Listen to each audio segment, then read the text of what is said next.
Hello everybody, it's Charles Best, part 2 of the solution, which is the robot.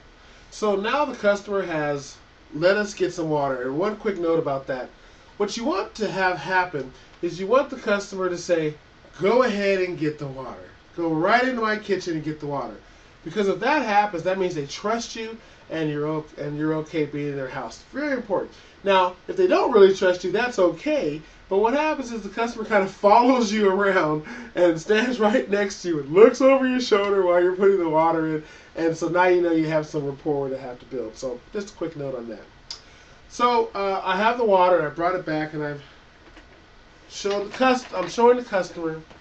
Okay, so I just got some water from your sink and nice clean water. And in the event of an emergency, like let's say there was a nuclear attack and we're stuck here for days and this is the only water we had to drink, we probably would drink this. It's nice and fresh. I mean, do you agree? It's nice and clean and fresh? Yeah. So just kind of giving you a reference point. This is pretty much drinkable water. So now we're going to go ahead and put our robot together. We're going to create that storm. So we're going to pop it right into the canister. I'm going to put the top on my robot here. Simply latch it. And this is when I'm going to talk because I haven't plugged it in. So what you want to do is anytime you're doing something that is, time consuming, wrapping up a hose, getting something out of a box, taking the cords out, whatever it is, you want to keep talking. You want to ask questions. You want to ask, are you excited about seeing the robot? Can't wait to show you how this works. And look how long this cord is. Whatever it is that you wanna say, now would be the time to say it as you are running your wires. And one other quick note: anytime you plug the robot into a socket, you see a socket over there, and you want to plug your light or your robot into a socket, always ask, may I plug this into your socket? They go, sure. And then, maybe there's a second thing you need to plug in, like we have right here. So then you say, is it okay if I plug this into that socket as well? They go, sure. See, you always want to ask because you want them to be very comfortable and know that you're very mindful of their environment. And so I ask for everything.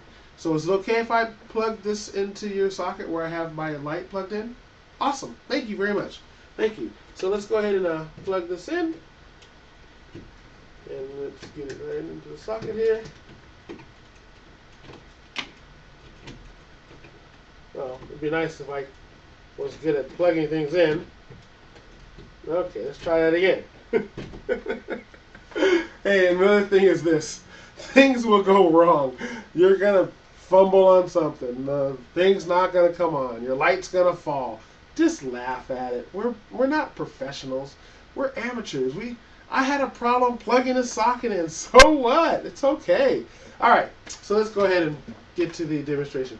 So I have plugged my socket in, and I have my robot going, and I'm going to show you a little bit about the robot.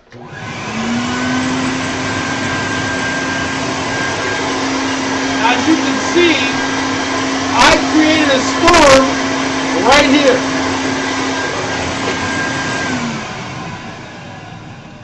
And we actually wash the air right here. We create the storm, nothing gets wet, and all the stuff that's floating around is going to get pulled right into our robot, and it's going to get pulled into our intake, and then clean air is going to come out of our outtake.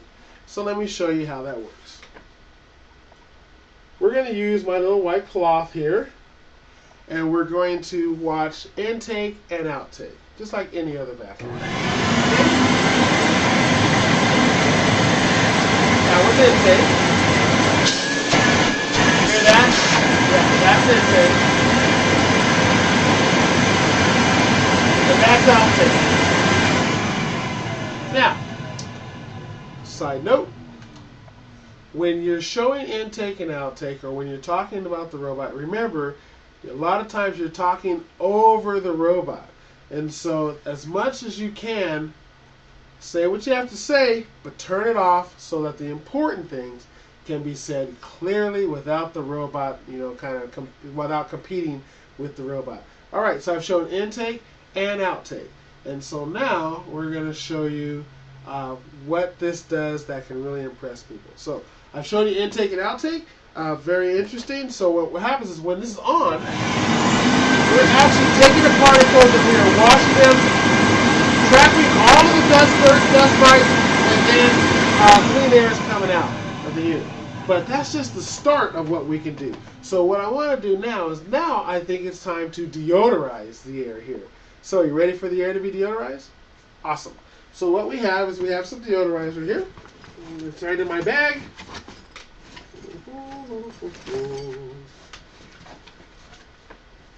I have a non-toxic green hospital grade deodorizer and sanitizer. I know, all in one word. So I just took the top off. I'd like you to smell it to see if you like the smell. You like it? Great. So we're just going to take just a capful, like a half a capful. That's it. That's all it's going to take. So imagine how long this is going to last. Huh? We're going to take just a little half a capful. We're just going to pour it right in the front of the unit. And the suction pretty much brings it into the water.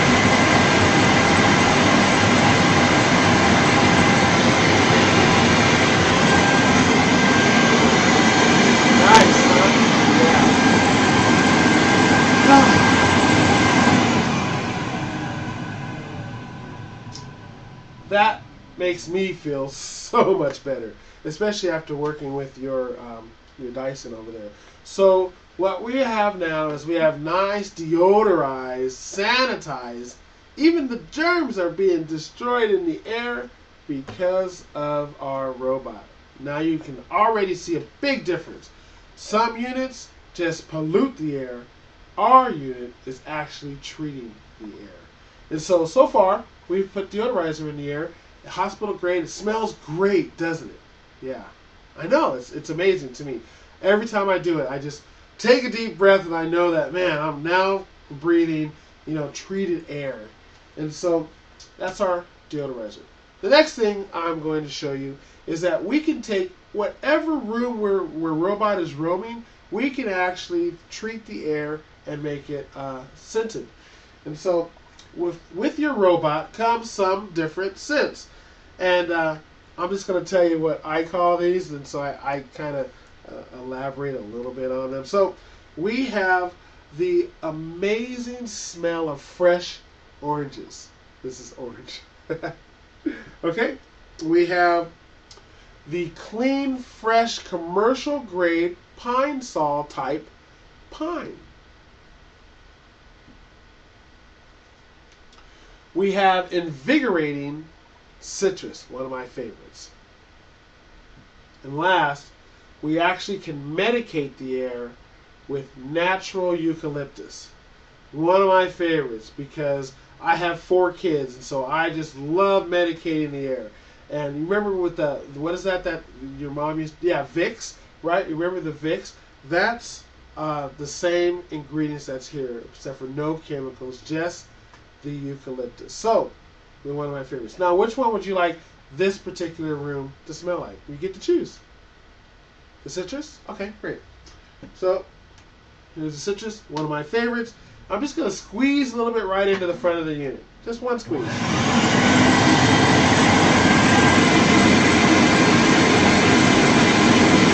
I love that one.